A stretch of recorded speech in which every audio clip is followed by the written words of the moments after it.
Hello दोस्तों, घूमते फिरते में आपका स्वागत है। अपनी हम्पी विजिट के आखिरी चरण में आज हम आपको लेकर चलते हैं हम्पी से करीब 145 किलोमीटर दूर उत्तरी कर्नाटका के बगलकोट ज़िले में स्थित बादामी में। बादामी चालुक्य वंश के शासन में 6वीं से 8वीं सदी के दौरान बने अपने रॉक कट टेम्पल्स की वजह से जाना जाता है। बता दें कि बादामी सन 540 से पूर्व कादंबा के राजाओं के अधीन था, जब पुलिकेशिन फर्स्ट, जो कि कादंबा शासन के अधीन एक जागीरदार था, ने यहाँ अपना स्वतंत्र शासन घोषित कर दिया और चालुक्य राजवंश की स्थापना की। धीरे धीरे चालुक्य शासकों ने अपने राज्य का विस्तार किया और उत्तर में नर्मदा नदी से लेकर वर्तमान में आंध्र, तमिलनाडु और कर्नाटक तक शासन किया। उन्होंने सन 540 से 757 तक इस क्षेत्र में राज किया। इसके पश्चात राष्ट्रकूट वंश के राजा ने बादामी पर आक्रमण करके इसे अपने अधीन कर लिया। इससे बादामी से चालुक्य वंश का अंत हो गया था, लेकिन इसकी दो अन्य शाखाएं एक पूर्व में वेंगी नामक स्थान से संचालित थी, जो कि 11वीं सदी तक चली। दूसरी शाखा पश्चिम में कल्याणी से संचालित थी और 12वीं सदी तक चली। कल्याणी चालुक्य ने 10वीं सदी में बादामी पर अपना कब्जा कर लिया था। इस प्रकार बादामी पर चालुक्य राष्ट्रकूट तथा फिर से चालुक्य वंश के राजाओं ने राज किया और बादामी में कई मंदिरों का निर्माण करवाया। चालुक्य राज की प्रथम राजधानी बादामी से करीब 40 किलोमीटर दूर आईहोल थी, जहां इन्होंने अनेक मंदिरों का निर्माण करवाया। हमारी पिछली वीडियो में आपने आईहोल और इसके नज़दीक ही स्थित पत्तादक्कल में स्थित मंदिरों को देखा होगा। यदि नहीं तो इन्हें जरूर देखें, क्योंकि ये दोनों स्थान मंदिर निर्माण कला के पालने के रूप में जाने जाते हैं। बाद में सुरक्षा कारणों से चालुक्य शासकों ने बादामी को अपनी राजधानी बनाया, जो 3 ओर से बलुआ पत्थर की पहाड़ियों से घिरा है और पानी की ज़रूरतों को पूरा करने के लिए इन पहाड़ियों के बीचों बीच एक मानव निर्मित झील है, जिसके किनारों पर बड़े बड़े घाट बनाए गए हैं। यह झील अगस्त्य झील के नाम से जानी जाती है। उत्तर की दिशा में पहाड़ी पर किला बनाया गया था और दक्षिण की पहाड़ी पर 4 रॉक कट टेम्पल्स बनाए गए थे। इसके अतिरिक्त झील के पूर्व में भूतनाथ मंदिर कॉम्प्लेक्स भी दिखाई देता है। बाद में बादामी विजयनगर साम्राज्य के अधीन भी रहा। सन 1565 में विजयनगर साम्राज्य के पतन के बाद यह क्षेत्र बहमनी सुल्तानों और फिर बीजापुर सल्तनत के अधीन रहा, जिसके चिन्ह यहाँ मरकज जुमा, अब्दुल मलिक अजीर के मकबरे और सैयद हजरत बादशाह की दरगाह के रूप में दिखाई देते हैं। तो चलते हैं बादामी। दोस्तों, हम लोग करीब 1 बजे हम्पी से चले थे और रास्ते में आईहोल और पत्तादक्कल के मंदिरों को देखते हुए शाम को बादामी पहुंच गए थे। बादामी पहुंचने के बाद सबसे पहला काम था अपने लिए एक होटल की तलाश करना। बता दें कि बादामी करीब 40,000 की आबादी का एक छोटा कस्बा है। खैर, बस स्टैंड के नज़दीक हमें राज संगम नाम का एक होटल मिल गया। यह एक साफ़ सुथरा होटल था, जिसके प्रांगण में एक रेस्टोरेंट भी बना हुआ था। हमने इसके 1500 रुपये प्रति रात के दिए। रात्रि विश्राम के बाद अगली सुबह जब हम जल्दी ही तैयार हो गए और नाश्ते के बाद चल पड़े रॉक कट टेम्पल्स को देखने।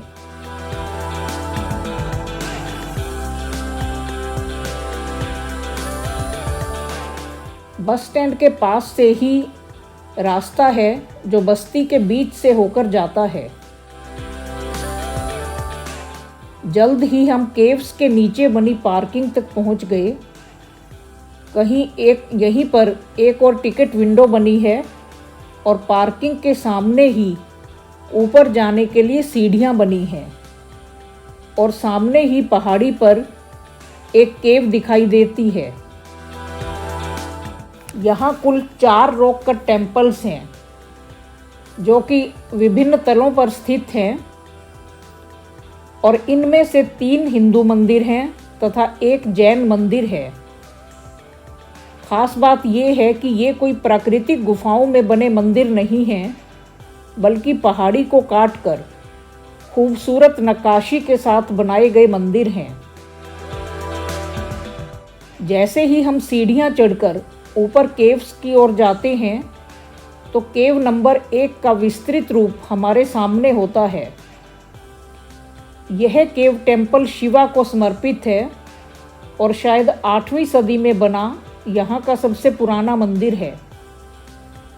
गुफा की दाईं ओर बाहरी दीवार पर नटराज की नृत्य करती आकृति उकेरी गई है जिसकी 16 भुजाएं हैं।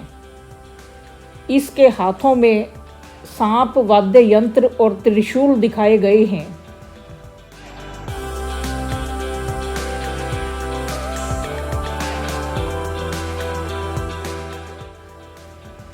गुफा के अंदर सुंदर चित्रकारी किए गए कई स्तंभ बने हैं और आखिरी छोर पर गर्भगृह बना हुआ है।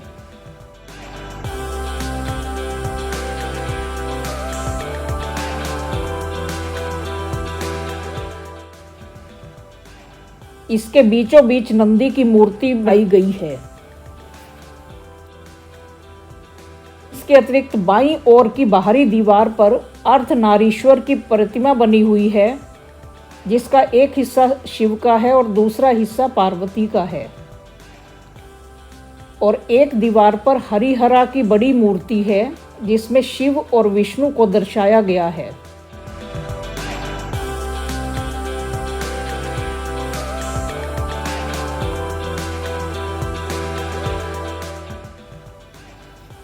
केव नंबर 2।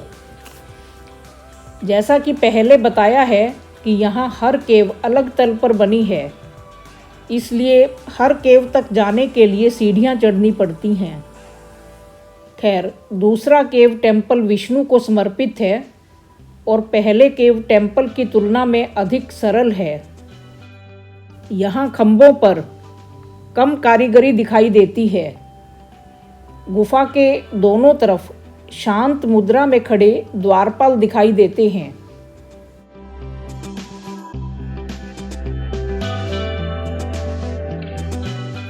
प्रवेश मंडप के महत्वपूर्ण प्रतिमाओं में दाईं ओर त्रिविक्रम की विशाल मूर्ति बनाई गई है। बाईं ओर भूवराह दिखाई देता है। छत पर समुद्र मंथन के चित्र अंकित हैं।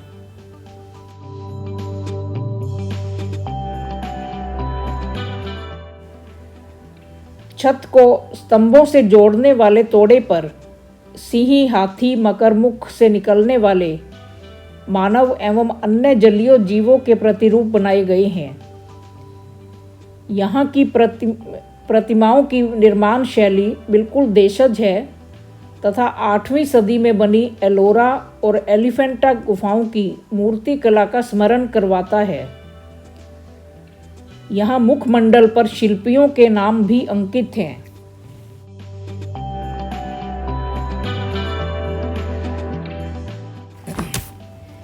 दूसरी और तीसरी गुफा के बीच में एक प्राकृतिक गुफा है जिसकी एक दीवार पर पद्म पानी, जो कि बुद्ध का एक रूप है, का चित्र बनाया गया है।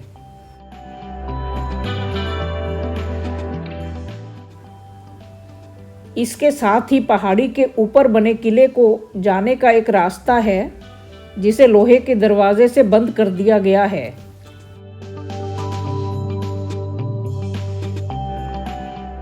गुफा नंबर 3। इस गुफा का निर्माण चालुक्य मंगलेश ने सन 578 ईस्वी में अपने सौतेले भाई कीर्ति वर्मा प्रथम के शासनकाल में करवाया था। यह गुफा भी भगवान महाविष्णु को समर्पित है। यह बादामी की गुफाओं में सबसे अधिक बड़ी और अलंकृत है। इसमें विष्णु के विभिन्न अवतारों को दिखाया गया है, जैसे वराह की मूर्ति दिखाई देती है। इसमें अष्टभुज वाले विष्णु जो कि शेषनाग पर बैठे हैं की मूर्ति बनाई गई है।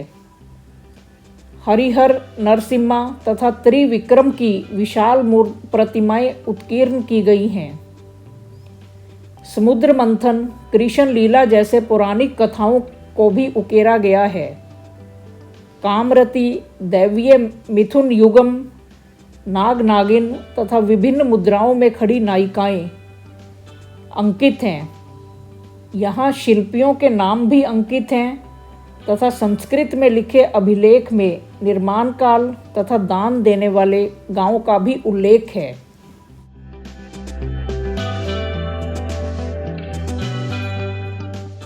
केव 4, चौथी गुफा में एक जैन मंदिर है। यह गुफा सबसे छोटी है, जिसे 7वीं से 8वीं सदी में बनाया गया था। इसमें भी अन्य गुफाओं की भांति नक्काशीदार स्तंभ बनाए गए हैं। इसकी दाईं दीवार पर 7वें तीर्थंकर की मूर्ति बनाई गई है और जिसके दोनों ओर 24 तीर्थंकरों की मूर्तियां बनाई गई हैं।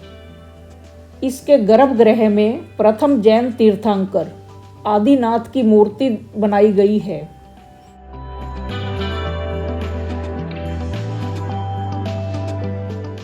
कुल मिलाकर ये केव टेम्पल्स उस समय की शिल्प कला को तो दिखाते ही हैं, लेकिन यह देखकर और भी ताज्जुब होता है कि उस दौर के सीमित यंत्रों की सहायता से पूर्व नियोजित डिज़ाइन के साथ इन गुफाओं को कैसे तराशा गया होगा।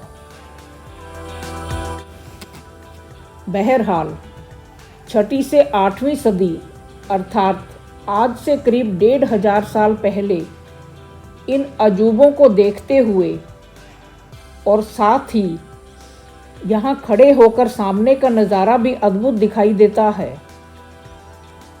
सामने पहाड़ियों के बीच से झांकता बादामी कस्बा, अगसत्ते झील का नज़ारा और उत्तरी पहाड़ी पर बना किला और उसमें बने मंदिर किसी परी कथा के कहानियों के दृश्य जैसे प्रतीत होते हैं।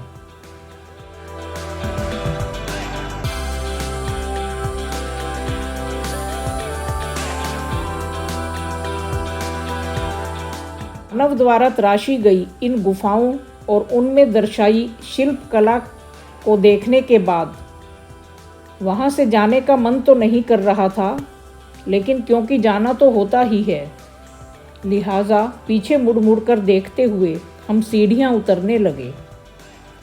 अभी हमें झील के उस पार के मंजर को भी देखना था। नीचे पार्किंग स्थल पर आकर देखा तो पास ही एक मकबरा दिखाई दे रहा था और दाईं ओर घाटों तक जाने का रास्ता दिख रहा था और हम चल पड़े घाटों की ओर। वहीं लाल बलुआ पत्थर से बने घाट भी काफ़ी सुंदर दिख रहे थे और स्थानीय लोग इन घाटों पर अपनी दिनचर्या में व्यस्त थे। हमें बताया गया कि झील के उस पार जाने के लिए हमें बस्ती के अंदर से होकर जाना होगा।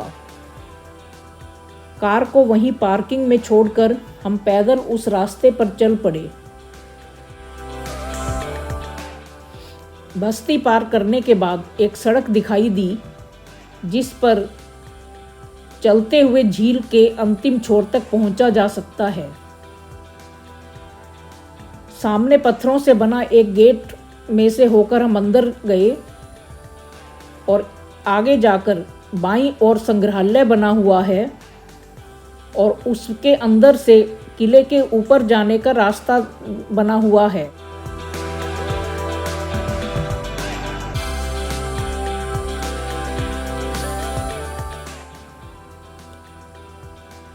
दाईं ओर एक बड़े पेड़ के सामने अगसत्ते झील का खूबसूरत नज़ारा है।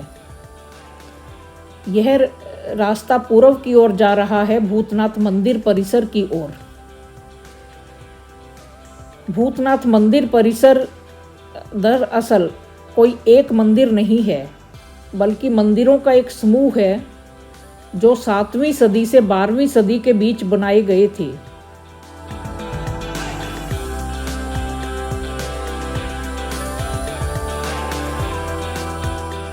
गस्ते झील के पूर्वी घाट पर बने इन मंदिरों में एक को पूर्वी भूतनाथ ग्रुप कहते हैं, जो 7वीं-8वीं सदी में बने बताए जाते हैं। ये मंदिर द्रविड़ आर्किटेक्चर स्टाइल में बने हैं। दूसरे समूह को उत्तरी भूतनाथ ग्रुप के मंदिर कहते हैं, जो 11वीं-12वीं में सदी में बनाए गए थे, और ये नागरा शैली के मंदिर हैं। पहले ग्रुप को बादामी चालुक्य शैली के माना जाता है और दूसरा समूह कल्याणी चालुक्य शैली के हैं। इनके साथ ही लज्जा गौरी अथवा येलम्मा का मंदिर बना है। भूतनाथ मंदिर समूह के पास ही मल्लिकार्जुन ग्रुप के मंदिर बने हैं। ये 11वीं-12वीं सदी में बनाए गए नागरा शैली के मंदिर हैं, जो पिरामिड की शक्ल के हैं। इन मंदिरों में विष्णु और शिव दोनों के आर्ट वर्क दिखाई देते हैं, नक्काशीदार स्तंभों पर खड़े। इन मंदिरों में बाहरी तथा अंदरूनी मंडप बने हुए हैं। इन मंदिरों के बाद कई बड़ी बड़ी चट्टानें और बोल्डर्स दिखाई दे रहे थे, और इनके ऊपर भी कारीगरी की हुई दिखाई देती है। इनको पार करके दूसरी तरफ दीवार पर एक प्रतिमा बनाई गई है और उसके आगे कमरा बना दिया गया है। इसमें लेटे हुए विष्णु की प्रतिमा दिखाई देती है। इन मंदिरों को देखने के बाद हम वापस चल पड़े।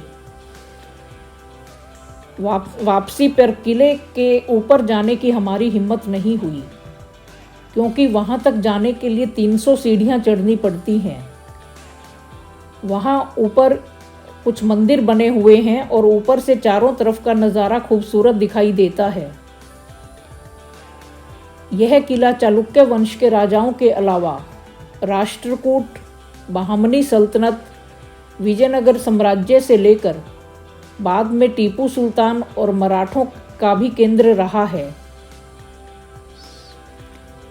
कुल मिलाकर हमारे लिए यह एक यादगार सफ़र रहा। हम्पी, आईहोल, पत्तादक्कल और बादामी की मिली जुली यादों के साथ हम वापस गोवा की ओर चल पड़े। आशा है आपको हमारी यह वीडियो पसंद आई होगी। आप इसे लाइक और शेयर कर दें, और यदि अभी तक सब्सक्राइब नहीं किया है तो इसे सब्सक्राइब भी कर दें। Thank you.